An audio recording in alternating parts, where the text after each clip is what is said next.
এরম অমানুষ পশু নাই? যারা ভোটের আগের রাত্রে বিক্রি হয় ওরা পশু। আল্লাহ কইছে না, ওরা শুয়ারের চেয়েও খারাপ, পশুর চেয়েও খারাপ। উলাইকা হুম শাররুল বারিয়া। মানুষ টাকায় বিক্রি হয় না, টাকায় বিক্রি হয় পশু, চরিত্রহীন অমানুষ। পশুরও তো দাম আছে।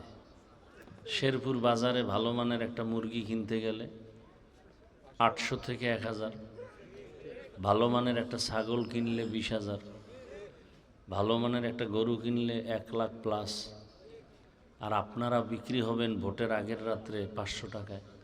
তার মানে ছাগলের সমান দামও আপনার নাই, মানে আপনি ছাগলের চেয়েও খারাপ, আপনি গরুর চেয়ে খারাপ, আপনি কুত্তার চেয়ে খারাপ, আপনি শুকরের চেয়ে খারাপ। আল্লাহ, ফাইনাল নিয়তি করছিলাম আজকে আসবো না, ডাক্তারের কাছে যাব। এরপরও কঠিন অসুস্থতার মধ্য দিয়ে আসছি। খুব অনুরোধের পরে বেঁচে থাকলে আল্লাহ কবুল করলে বহু দেখা হবে, কথা হবে, কিন্তু আপনাদের অন্তর এটা অনেক সময় মানবিক দৃষ্টি হারাইয়া পাগলের মতো আবল তাবল বলতে থাকেন। তাও একজন আলেমের শানে এটা না জেনে না বুঝে কারো ব্যাপারে খারাপ মন্তব্য করা কবিরা গুনাহ, স্পষ্ট কবিরা গুনাহ। কত গালাগালি, কত বাজে কথা বলে শুধু শুধু নিজেরা গুনাহগার হতেন, অথচ ডাক্তারের কাছে গেলেই বলবে ভর্তি হন, রেস্ট নিতে হবে। তা আজকে টাইম দিছিলাম যাব, তারপর ওখানে না গিয়ে এদিকে আসছি। কথা বলতে খুবই কষ্ট, তারপরও সংক্ষেপ 2-4টি কথা বলে যাব। আল্লাহ আমাকেও তৌফিক দান করেন, আপনাদেরকেও তৌফিক দান করেন।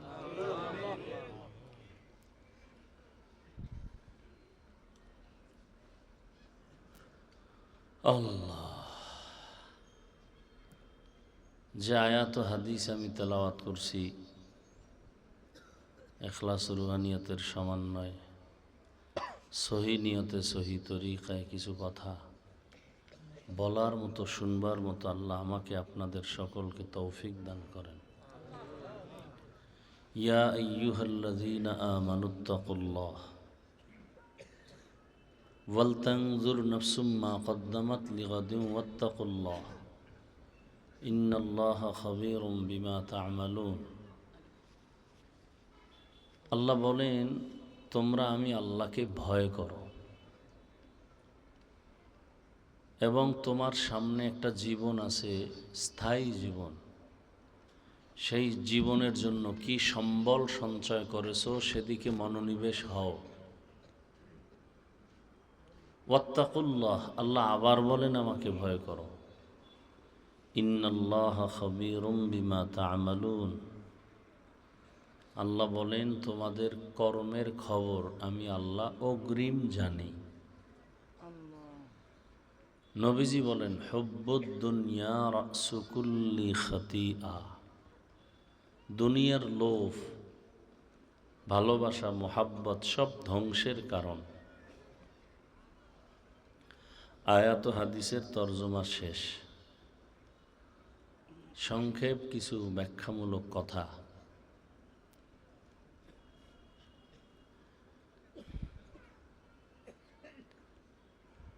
হাদিসের উপরে কিছুক্ষণ কথা বলি, খেয়াল করেন।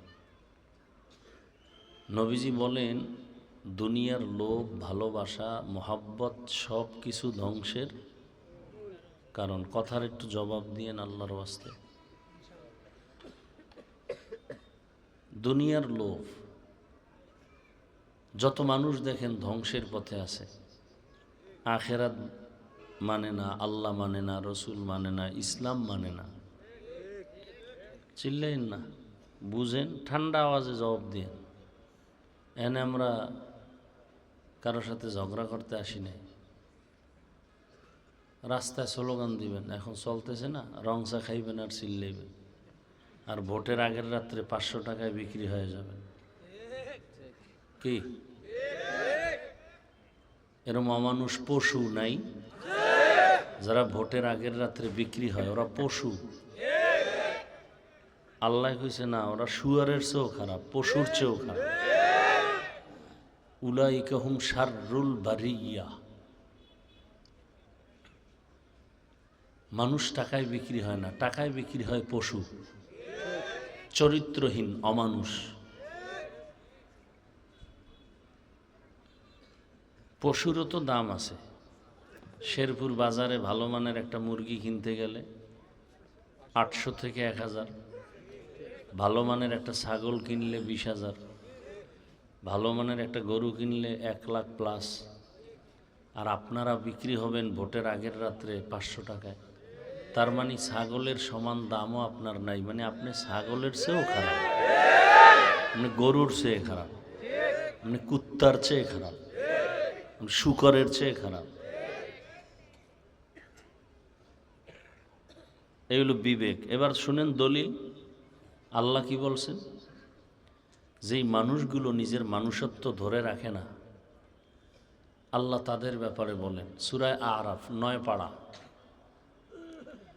ওয়ালাকাদ যারানা লিজাহান্নামা কাসীরাম মিনাল জিন্নি ওয়াল ইনসি লাহুম কুলুবুল লা ইয়াফকাহুনা বিহা ওয়ালাহুম আ'য়ুনুল লা ইউবসিরুনা বিহা ওয়ালাহুম আযানুল লা ইয়াসমাউনা বিহা উলাইকা কাল আনআমি বাল হুম আযাল উলাইকা হুমুল গাফিলুন।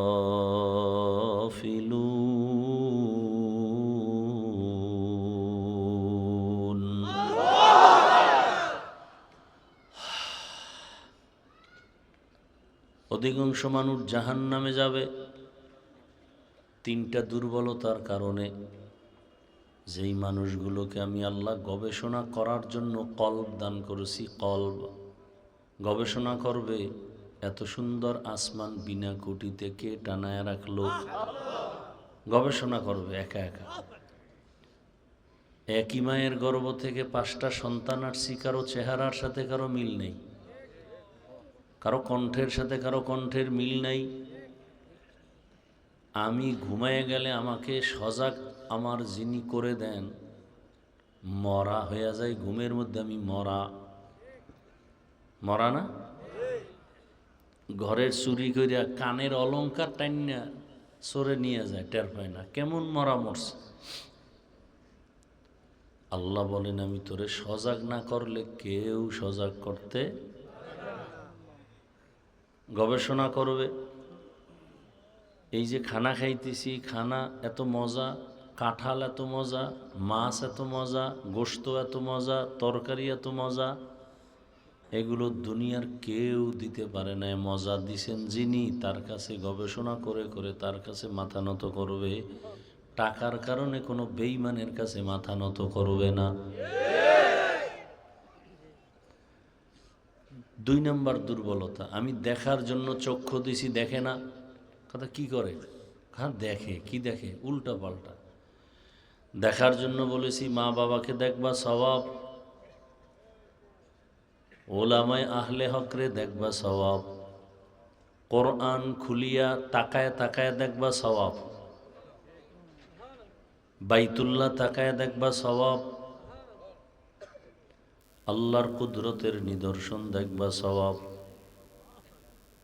ওই মানুষগুলো আসলে মা বাবাকেও ভালোবাসার নজরে দেখে না, আলেমও দেখে না, কোরআনও দেখে না, বাইতুল্লাহও দেখে না।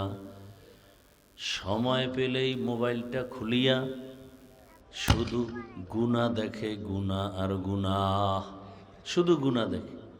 কি দেখে? গুনাহ দেখে।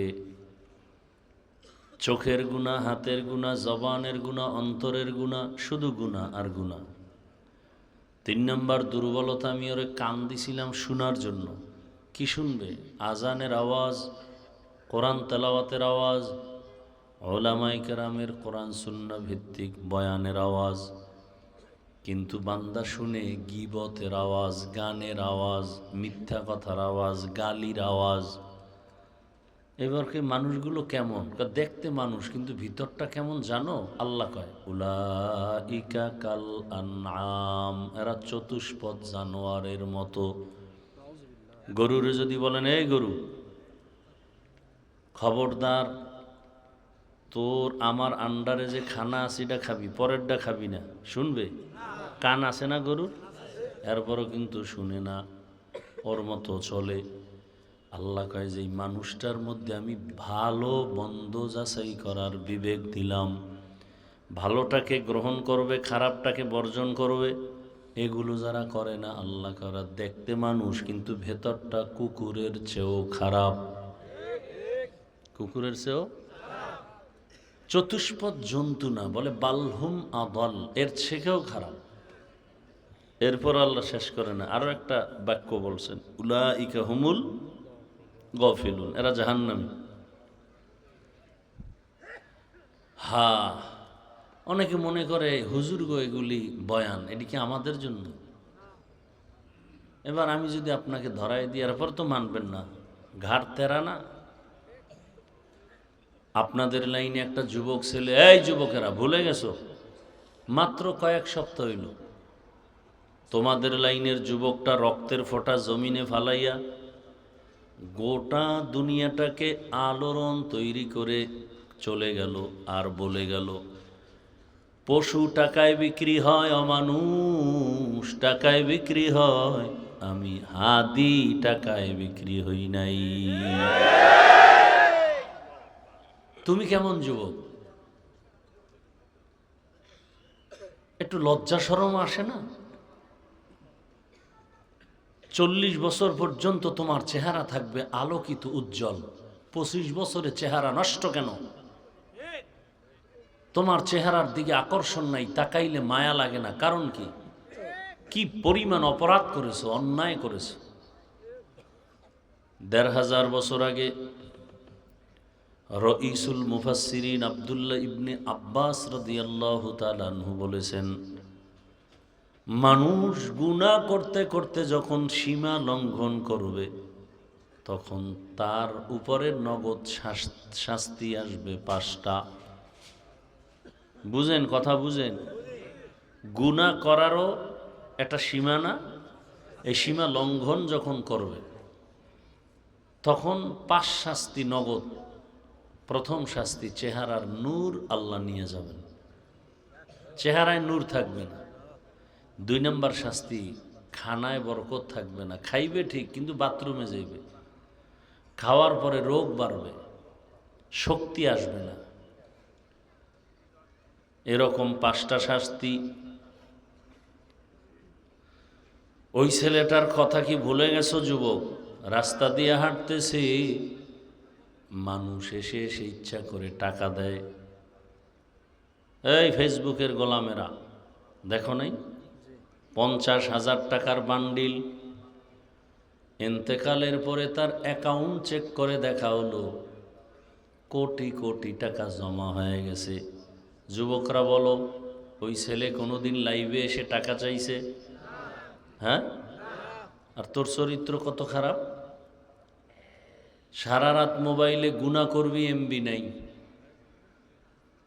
পাগল হয়ে গেছো, এমবি পাই কই, টাকা লাগবে, খুঁজা খুঁজা বের করছো। মায়ের টাকা বাবার টাকা চুরি করবো। তুই কত নিকৃষ্ট সন্তান যে বাবার টাকা চুরি করো, মায়ের টাকা চুরি করো। তোর মা বাবাকে ধ্বংস করার জন্য তৃতীয় আর কাউকে দরকার নাই, তুই যথেষ্ট। তোর মতো একটা অসৎ সন্তান যথেষ্ট। আল্লাহ হেদায়েত দান করুন। ভাই, আমি কাউকে আঘাত করার জন্য বলি না, আমি আপন বানানোর জন্য বলতেছি। আমি সবার কল্যাণ চাই, শান্তি চাই, সবাই যেন শান্তিতে জীবন যাপন করে আখেরাতমুখী হয়ে যায়। তার মানে আপনাকে বড় হুজুর পাগড়িওয়ালা হতে হবে, আমি কিন্তু এটা বলি না একবারও। আমি কওমি মাদ্রাসার সন্তান, একবারও বলি নাই তুমি স্কুল বাদ দিয়ে কওমি মাদ্রাসায় যাও। আমি তাবলিগের লাইনের সন্তান, একবারও বলি নাই তাবলিগে যাও। আমি পীরের মুরিদ, কিন্তু একবারও বলি না তুমি পীরের কাছে যাও। আমি শুধু পীরের মুরিদ না, বরং সারা বাংলাদেশে চ্যালেঞ্জ দিয়ে দিছি, যারা বলে আমরা পীর মুরিদি অলিয়া উলিয়া মানি না, ওরা কোরআন মানে না, বুখারী মানে না, ওরা ভণ্ড। ওদের যারা ভণ্ড বলে না তারাও ভণ্ড। চ্যালেঞ্জ দেওয়া, যারা বলে আমরা পীর মুরিদি অলিয়া উলিয়া মানি না, এরা কোরআন মানে না, বুখারী শরীফ মানে না, এরা বাতেল। এদেরকে যারা বাতেল বলে না তারাও বাতেল। কিন্তু আমি এখানে একবারও বলছি পীরের কাছে যাও না। ওই লাইনে বয়ান করার আমাদের ওলামায়ে কেরাম যথেষ্ট আছে, আলহামদুলিল্লাহ। শুধু তাই না, আমার দেশে মাওলানা মুফতি মুহাদ্দিসের অভাব নাই।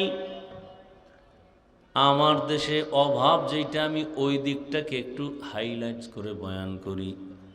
আমার দেশে আদর্শবান ডাক্তারের বড় অভাব, আদর্শবান ইঞ্জিনিয়ারের অভাব, আদর্শবান প্রফেসরের অভাব, আদর্শবান ওসি ডিসি এসপি সাহেবদের বড় অভাব। আজ যদি আমার বাংলাদেশের প্রত্যেকটা থানা জেলার ওসি ডিসি এসপি যদি 5 ওয়াক্ত নামাজি হইতো, আল্লাহর ভয় থাকতো, কোনোদিন ময়দানে ময়দানে গ্রামে গ্রামে কোরআনের বয়ান চলতো, কোনো সুদখোরের পেছনে অনুমতি নেওয়ার প্রয়োজন হতো না। কি ওয়াজ হবে, কোরআনের বয়ান হবে, মানুষকে ভালো বানানোর বয়ান, এখানে অনুমতি কি? কিসের অনুমতি? দুনিয়ার সব আকাম চলে, কোরআনের বয়ান চললে অনুমতি। এই সব দোষ আপনাদের, সব আপনাদের দোষ। আঙ্গুলটা নিজের দিকে দেন। ওই ভোটের আগে যদি বিক্রি না হইতেন তাহলে বুক ফুলায় কথা বলতে পারতেন। চোরের মতো থাকেন, নেতার বিরুদ্ধে কিছু বলতে পারেন না। সুদখোর 24টা ঘন্টা তার মায়ের সাথে জেনার গুনাহ অল টাইম। আর হে মসজিদের দায়িত্বে যদি আসে তো গজব আসবে না, কি আসবে? আপনারা বানাইছেন না, টাকা খাইছেন, কিছু কইতে পারেন না। যেই চোরারা শ্বশুর বাড়ির থেকে যৌতুক খায়, ওরা আজীবন বউয়ের গোলাম হয়ে পা চাটে, কথা বলতে পারেন। এরকম চোর নাই? আল্লাহ হেদায়েত দান করেন। কে বলবে এই কথাগুলো? বলেন তো, আপনাদেরকে এই কথাগুলো আমি বলতেছি কি জাহান্নামে নেওয়ার জন্য? আমি ভালোর জন্য বলতেছি, আপনার ভালোর জন্য। আপনি ডাক্তার হন, কিন্তু আপনি সম্মানিত ডাক্তার হন। আমি চাই আপনি প্রফেসর হন, সর্বোচ্চ সম্মানের প্রফেসর হন। গোটা দুনিয়ার মানুষ ওই লোকটাকে কে চেনে না? ডাক্তার জাকির নায়েক। কি টাকার গরম, ক্ষমতার গরম? আমগো দেশের তাসলিমা নাসরিনও তো একজন MBBS ডাক্তার, তো জুতা খাইয়ে বিদেশ গেল কেন, পালাইলো কেন? শুধু ডাক্তার না, তাসলিমা নাসরিন কোরআনের তাফসির পড়ে, ব্যাখ্যা করে, আর আল্লাহর ভুল ধরে। তো জাকির নায়েক সাহেবও ডাক্তার, তাসলিমাও। জাকির নায়েকের জন্য গোটা দুনিয়া পাগল কেন? টাকার গরমে না, ক্ষমতার পাওয়ারে না, একমাত্র সুন্দর চরিত্র, নৈতিক আদর্শের কারণে। জীবনের চরিত্র এক অমূল্য সম্পদ। আমি আজ চ্যালেঞ্জ দিয়া যাব যুবকদেরকে, তুমি যুবক চরিত্র ঠিক রেখে ডাক্তার হও, ইঞ্জিনিয়ার হও। আমাদের লাইনে তো লোক আছে, ওই লাইনে লোক দরকার। কি 5 ওয়াক্ত নামাজি দরকার, দাড়িওয়ালা দরকার, দাড়ি টুপিওয়ালা দরকার। দাড়ি টুপি কি কোনো হিসাবের নিয়ম না রসুলের আদর্শ? আপনি রসুলের কেমন উম্মত যে আপনাকে দাড়ির জন্য আলাদা বয়ান দিতে হচ্ছে? আপনি কেমন রসুলের মহাব্বতের উম্মত যে টুপির জন্য আপনাকে আলাদা বয়ান দিতে হয়?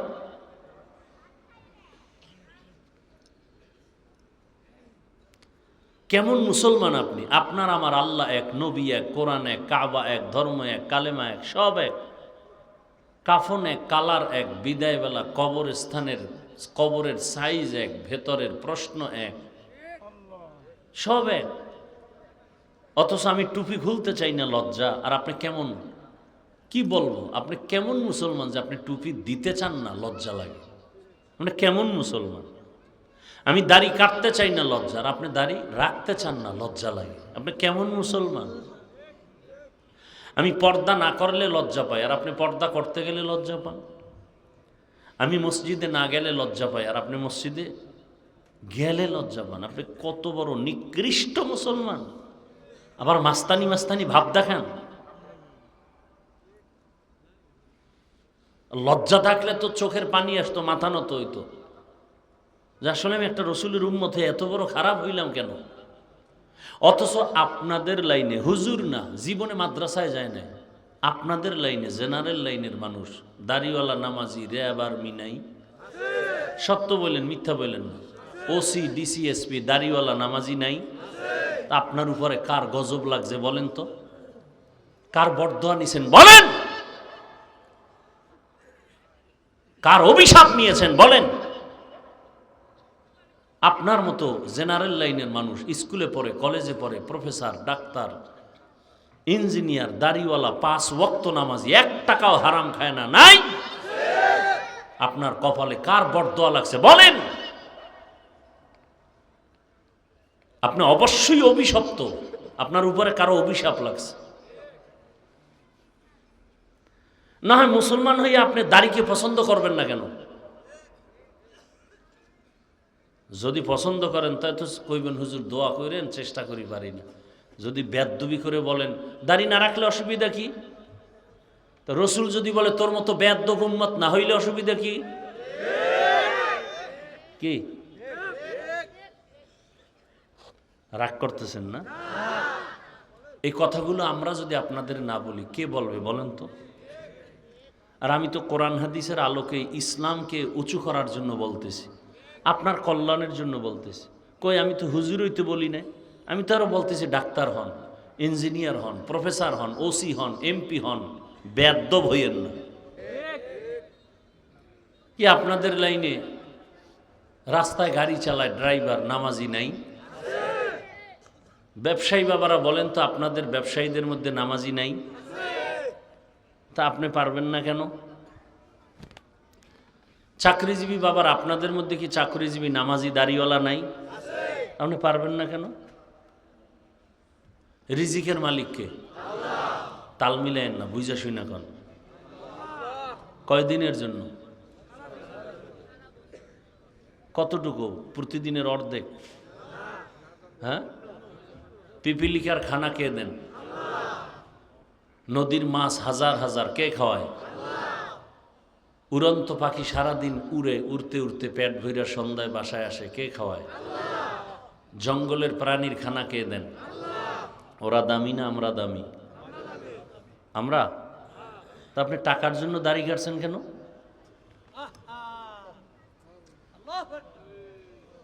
জিগেলে তো একটা জবাবই দিবেন যে হুজুর চাকরি থাকে না, তো যেই চাকরি করতে গেলে দাড়ি রাখা যায় না, সে চাকরি করবেন কেন? কি আপনি চাকরির রিজিকের মালিক বানান? কোটি কোটি জঙ্গলের প্রাণীর খানা যদি আমার আল্লাহ দিতে পারে, আমরা তো আরো দামি, আমাদেরকে আল্লাহ দিবেন না? আপনার অন্তর এত ছোট কেন? মিডা লাগায় কথা শুনতে আইছেন না?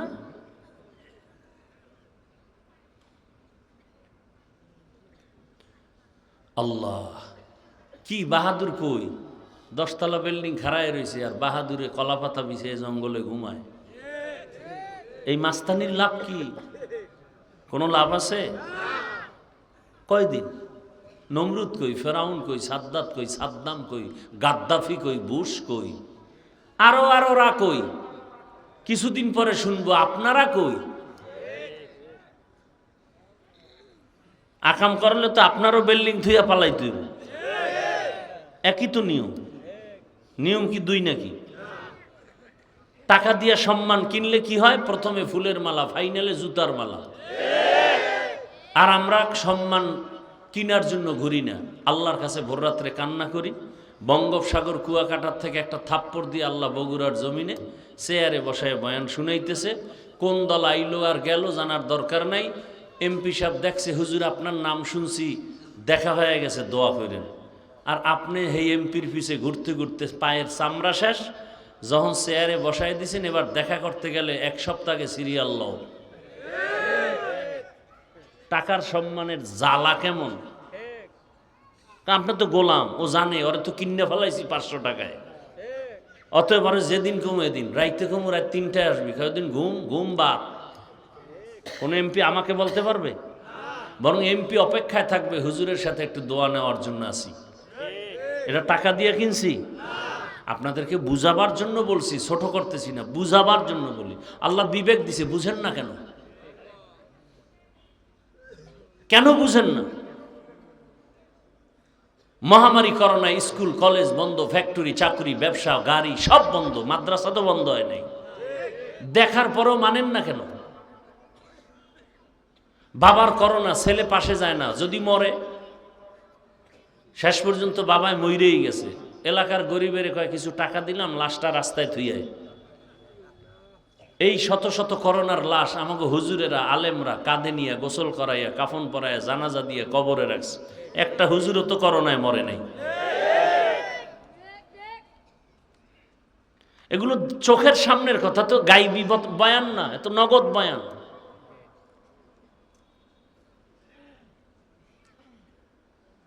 অনেক কিছু হয়ে গেছেন, মানুষ হতে পারেন না, এটা ফাইনাল কথা। আমি মাওলানা হইছি, বক্তা হইছি, মানুষ হতে পারিনি। যদি মানুষ হইতাম তাহলে আমার চেহারা দেখলেই বেনামাজি আসতে মাথা নত করত। বাংলাদেশে আসতেন আওলাদে রসুল হুসাইন আহমদ মদনী রহমতুল্লাহ আলাইহি, রসুলের ডাইরেক্ট আওলাদ। মদিনাতে এখনো তাদের বিশাল বাড়ি থাকে, দেওবন্দ। তিনি তো নাই। বাংলাদেশে বিশেষ করে সিলেট আর চট্টগ্রামে বেশি সময় দিতেন। তো মানুষ দেখতে যাইতো, আওলাদে রসুল আসছে, একটু মোলাকাত করি, বরকত যাইতো মানুষ। 2 শ্রেণীর মানুষের সামনে হুজুর হাত দিতেন না। ওরা হাত দিলেও হুজুর ফিরাই দিতেন আর বলতেন, এই দুশ্মন। তার ভাষায় উর্দুতে বলতেন, হিন্দিতে বলতেন, আমি বাংলায় বলতেছি। তুমি দাড়ি কেটে রসুলকে কষ্ট দিতেছো, তুমি তো রসুলের দুশ্মন, আমি তো রসুলের আওলাদ, আমি দুশ্মনের সাথে তো হাত মিলাতে পারি না, ভাগো।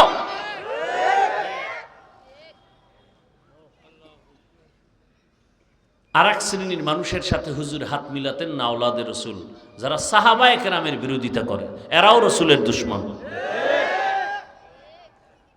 কোনো সন্দেহ নাই, সন্দেহ করলে গুনাহ হবে। এই 2 শ্রেণীর মানুষের সাথে আওলাদে রসুল হাত মিলাতেন না, এরা ছিলেন মানুষ। আর আমি মাওলানা বক্তা হইছি ঠিক, মানুষ হতে পারিনি। আচ্ছা বলেন তো, জান্নাতের টিকিট পাইছেন কতজন সাহাবা? এটা আজকে শুনলেন? বলেন তো, প্রথম সাহাবীকে? আবু বকর। দ্বিতীয়কে? তৃতীয়কে? চতুর্থ? এরকম কতজন? এদের ইতিহাস আজকে গুগলে সার্চ দেন, খোলাফায়ে রাশিদিনের ইতিহাস, বাংলায় চলে আসবে। দেখেন তো আবু বকরের ইতিহাস, সারা জীবন কান্না কান্না কান্না। ওমরের ইতিহাস কান্না কান্না কান্না। জান্নাতের টিকিট হাতে পেয়ে কাঁদলেন কেন? ঘটনা বলার সময় নেই। রসুল মসজিদে নববীর পার্শ্বেই ঘুমায় আম্মা জান আয়েশার হুজরা। নবী এশা পরেই ঘুমায় যাইতেন, কারোর সাথে কোনো কথা বলতেন না। আর নবীর ঘুম কি ছিল? চোখ বন্ধ, কলব খোলা। নবী হঠাৎ ঘুমে গেছেন গভীর, হঠাৎ রাতেরও গভীর, ঘুমেরও গভীর, হঠাৎ কান্নার আওয়াজ আসতেছে। রহমতের নবী সজাগ হয়ে গেলেন, পেরেশান, কান্নার আওয়াজ আসে, আমার ঘুম ভেঙে গেল, কে কাঁদে? রহমতের নবী ঘুম থেকে উঠলেন, বের হইয়া মসজিদের দরজার পেছনে দাঁড়ায় দেখে মসজিদের মধ্যে একজন গোলাম নামাজে দাঁড়ায় দাঁড়ায় কাঁদতেছে। নবী ভাবলেন কোনো ভিন্ন কোনো ব্যক্তি নাকি, ভালো করে নজর করে দেখলেন কেউ না, জান্নাতের প্রথম সাহাবী আবু বকর নামাজে দাঁড়ায় কাঁদতেছে। নবী অপেক্ষা করতেছেন, নামাজ শেষে তাকায় দেখে রহমতের নবী দাঁড়ানো।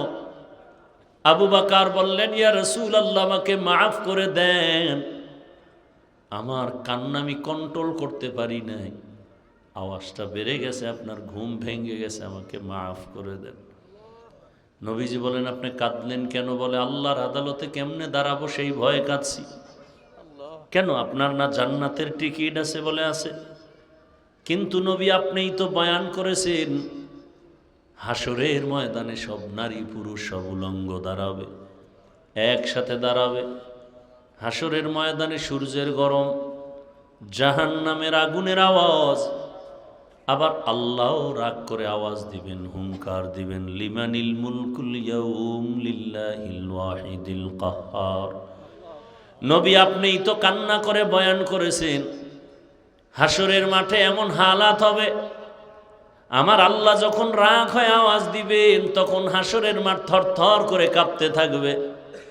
এমন কঠিন সময় নবীরা পর্যন্ত কান্না শুরু করবেন। আদম নবী কাঁদবেন, মুসা নবী কাঁদবেন, ঈসা নবী কাঁদবেন, ইব্রাহিম নবী কাঁদবেন, সব নবীদের কান্না।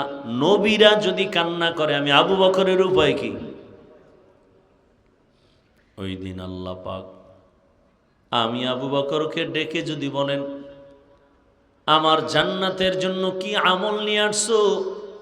আমি যদি বলি, হে মালিক, রোজা, নামাজ, তেলাওয়াত, জিকির, আল্লাহ যদি বলেন, আমি যেইভাবে নামাজ চাইছি ওইভাবে হক আদায় করে নামাজ দিতে পারো নাই, আমি যেভাবে রোজা চাইছি হক আদায় করে দাও নাই, মানুষকে দেখায় দেখায় আমল করছো, আমি আল্লাহ তোমার আমল পছন্দ করি নাই, অতএব তোমার আমল তুমি নিয়ে জাহান্নামে চলে যাও।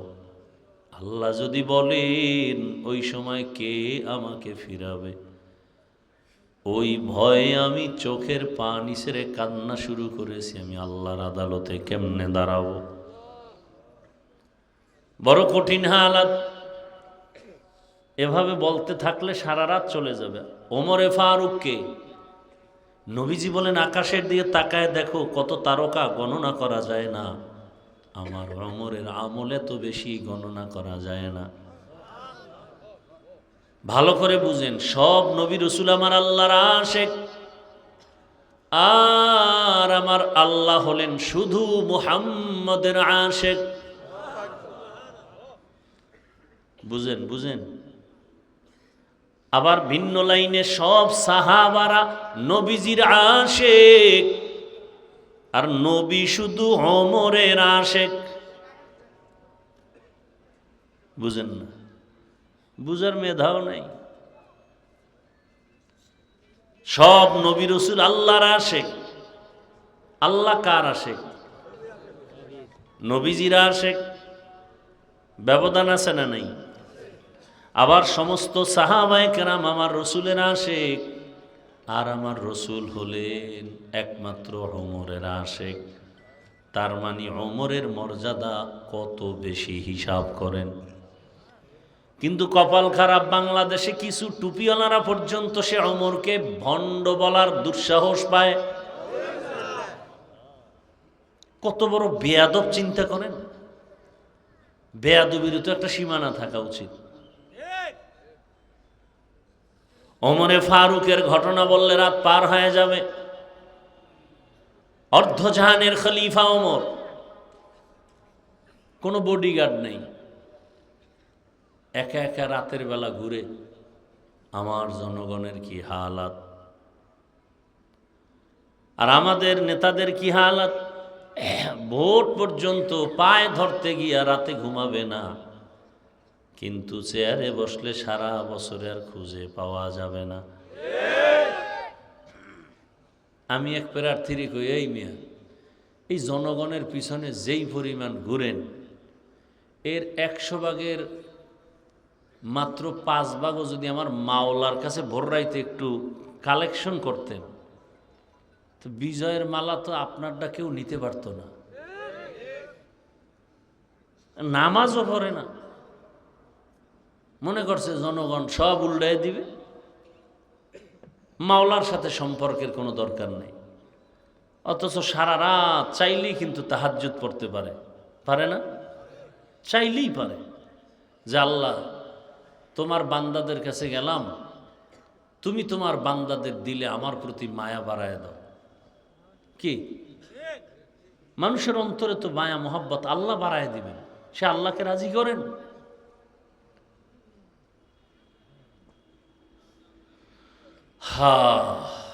ওমরে ফারুক ঘুরে ঘুরে দেখে কি হালাত। এক পাহাড়ের পার্শ্বে গিয়া দেখে বাগানের মধ্যে একটা ঝুপড়ি বাতি জ্বলতেছে। ওমর একা একা সামনে আগাইয়া দূরত্ব বজায় রেখে দাঁড়ানো।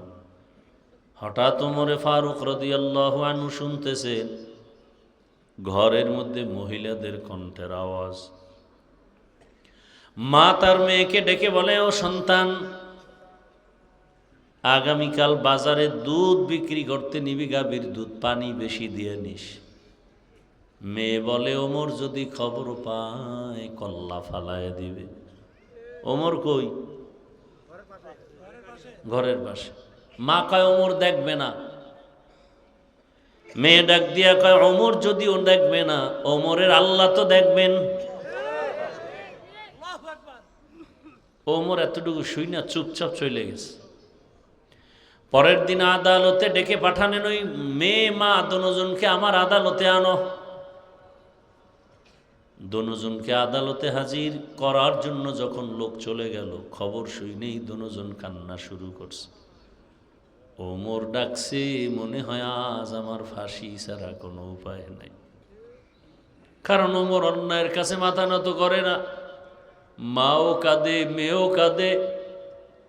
আমাদের এই দুঃখের সংসার, বাজারে দুধ বিক্রি করে সংসার চালাই, আজ ওমর বুঝি ডাকছে আমাদের মেরে ফেলার জন্য। কারণ ওমর কথার আগে তরবারি রেডি। যখন দনোজন কান্না করলে কি হবে, যেতেই হবে, যেহেতু অর্ডার এসে গেছে, আর থাকা যাবে না। ওমরের আদালতের পার্শ্বে কানতে কানতে গিয়া ওমরে ফারুক রাদিয়াল্লাহু তাআলা আনহু আওয়াজ দিয়া কয়, মা কাঁদবেন না, আমি ওমরের আদালত জুলুমের আদালত না, এটা ইনসাফের আদালত, কোনো ভয় নাই। আমার এখানে কোনো জুলুম নাই, সব ইনসাফ। ভয় পাইবেন কেন? ভয় পাইবেন না, আপনাকে সর্বোচ্চ সম্মান দিতে ডাকছি। মেহমানদারি করালেন। ওমরে ফারুক বললেন, আম্মা জান, আপনার কপাল কেন এত ভালো? জমিনের মধ্যে তো আপনি চাঁদ কপালওয়ালা। আপনার ঘরে এমন এক মুক্তার দানা পাইছেন, আপনার মেয়ে হলো একটা মুক্তার দানা। আল্লাহর ভয় তাকওয়া তার অন্তরে এত বেশি। আরে আম্মা জান, আপনার কপালের চাঁদের ভাগে যদি আমাকে নিতেন। মা বুঝেন না, চুপ করে আছে। ওমর বলে, আপনার ওই চাঁদের আলোকিত সন্তান মেয়েটাকে আমি ওমরের ছেলের বউ বানাতে চাই। আমি ওমরের ছেলের বউ বানাতে চাই। খুশি না বেজার? কি এর কান্না? এইবার আবার কান্না দিছে, খুশির কান্না। এতক্ষণ ছিল ভয়ের কান্না, এখন খুশির কান্না। এবার আল্লাহর বান্দি কান্না বন্ধ করে বলে, আলহামদুলিল্লাহ। এবার তার মেয়েটা ওমরের সন্তানের বউ হয়ে গেল বিবাহের বন্ধনে। আর এই মেয়ের গর্ভধারায় আসছে আর একটা চাঁদের আলো, ওমর ইবনে আব্দুল আজিজ। আর এক চাঁদের আলো, ওমর ইবনে আব্দুল আজিজের ইতিহাস পড়লে আশ্চর্য হয়ে যাবে। মুসলমান বিজয় কেন? অস্ত্রের কারণে? আমরা সব ফকিন্নি। মুসলমানের টাকা নাই, বাড়ি নাই, গাড়ি নেই, অস্ত্র নাই, কিন্তু সারা দুনিয়ার মাস্তান, সন্ত্রাসী, অস্ত্রধারীরা সব গোষ্ঠী শুদ্ধ ভয় পায় এই মুসলমানকে। ইহুদির crore crore crore billion trillion dollar ব্যয় করে মুসলমানকে ধ্বংস করার জন্য। কারণ কি? আমরা তো কাউকে মারি না। কই, আমাদের আলেমরা তো হিন্দুদেরকে গালি দেয় না, খ্রিস্টানদেরকে গালি দেয় না, বয়ান তো করি আপনাদেরকে। এরপর সব বেঈমানরা ভয় পায় কেন? এই হুজুরগো কথা শুনলেই এক দলের মাথা গরম। কি হুজুরগো বাড়ি নেই, গাড়ি নেই, অস্ত্র নাই, মসজিদ ইমামতি করে, মাদ্রাসায় পড়াইয়া টুকটাক চলে। এরপরও বিএমপির ভয় হুজুর, আওয়ামী লীগের ভয় হুজুর। কারণ কি? বলে এদের কাছে এমন একটা অস্ত্র আছে যেটা আর কারো কাছে নাই, সেটা হলো এরা জীবন দিতে পারে কিন্তু অন্যায়কে সাপোর্ট দিতে পারে না।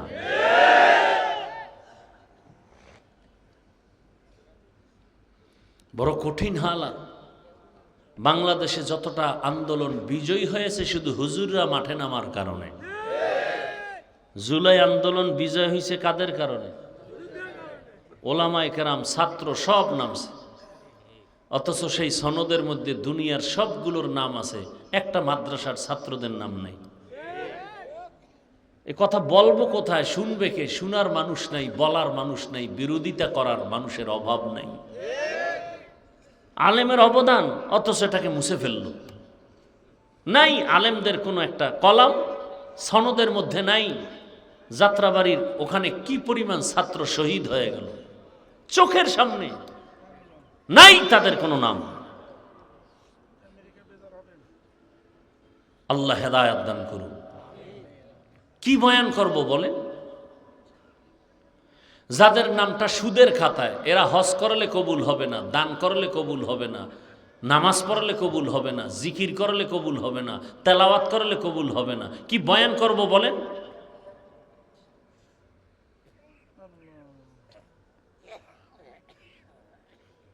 সুদের খাতায় যাদের নাম, একটা মোনাজাত কবুল হবে না, হবে না, হবে না, তওবা না করা পর্যন্ত।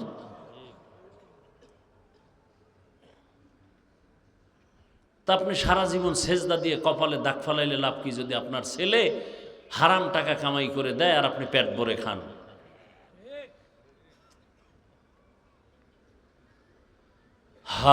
সাহাবায়ে কেরামদের এত কষ্টের মাঝে আল্লাহকে ভুলেন নাই। এজন্য আল্লাহ বলেন দুনিয়ার লোভ ধ্বংসের কারণ। ফেরাউন ধ্বংস হলো ক্ষমতার লোভে, নমরুদ ধ্বংস হলো ক্ষমতার লোভে, কারুন ধ্বংস হলো টাকার লোভে। লোভ আবার তিন প্রকার: ক্ষমতার চেয়ারের লোভ, টাকার লোভ আর যৌবনের লোভ। তাসনিমা নাসরিন ধ্বংস হলো যৌবনের লোভে, কারুন ধ্বংস হলো টাকার লোভে। অনুরোধ করে বলি যুবক, এখনো সময় আছে, তওবা করো, নতুনভাবে ঘুরে দাঁড়াও। স্কুলে পড়ো, কলেজে পড়ো, চাকরি করো, ব্যবসা করো, আর কোনো দিন নামাজ ছাড়বা না, দাড়ি কাটবা না। তোমার মতো যুবক যদি স্কুলে কলেজে পড়ে নামাজ পড়তে পারে, তুমি পারো না কেন? পর্দার আড়ালের আম্মাজান বোনেরা, আপনাদের মতো কত মা বোন এখনো আছে পর্দা করে নামাজ পড়ে, আপনারা পারেন না কেন? মার্কেটে ঘুরেন কেন? আপনার সন্তানটার জীবন নষ্ট করছেন, আপনার কি খবর নাই? ওই সন্তান এক সময় আপনাকে ধিক্কার দিবে আর বলবে আমার আম্মু খারাপ, আমার আব্বু সারাদিন বেগানা নিয়ে থাকতো, মোবাইল নিয়ে পড়ে থাকতো, আমার আম্মু মার্কেটে মার্কেটে ঘুরতো, ওরা ভালো না, আমি কেমনে ভালো হব? এই সন্তানের এই ধিক্কার শোনার জন্য এভাবে বেপরোয়া চলতেছেন। অনুরোধ করি এখনো তওবা করেন। ভালো একটা সন্তান দুনিয়াতে রেখে যান, ভালো ডাক্তার রেখে যাবেন, নামাজ পড়বে, রুগী দেখবে, তেলাওয়াত করবে, মা বাবার জন্য দোয়া করবে। অনুরোধ করে বলি তওবা করে নেন, আর মনে মনে তওবা করেন, আল্লাহকে বলেন হে মালিক, আর দাড়ি কাটবো না, নামাজ ছাড়বো না, বেপরদায় চলবো না, মা বাবার সাথে বেয়াদবি করবো না। শিক্ষকের দোয়া নিয়ে, উলামায়ে কেরামের দোয়া নিয়ে, নবীজির সুন্নত আদর্শ অনুযায়ী জীবন চালাবো। তওবা করার মতো যদি কারো নিয়ত হয়, দুটো হাত আমার আল্লাহকে দেখায় দেয়। আয় আল্লাহ, হাতগুলো কবুল করে নেন, তওবা কবুল করে নেন, তওবার উপরে মজবুত হইয়া চলার তৌফিক দান করেন, আমিন। অনেক কঠিন কঠিন কথা বলছি না? অনেকে কষ্ট পাইছেন, আল্লাহর রাস্তায় মাফ করে দিয়েন। আমি জান্নাতে নেওয়ার আশায় বলছি, আর কিচ্ছু না। আপনার সাথে আমার 2 দিন দেখাও হয় নাই, ঝগড়া হবে কেন? খালি পারলাম না নিচে নাইমা পাও 2টা ধরতে, তাও যদি একটা তারওয়ালা, বড় লম্বা তারওয়ালা একটা মাইকের ফোন আমার কানে দিত, আমি নিচে নেমে বয়ানও করতাম আর পাও ধরতাম আর বলতাম, আর দাড়ি কেটে আমার রসুল রে কাঁদায়ও না।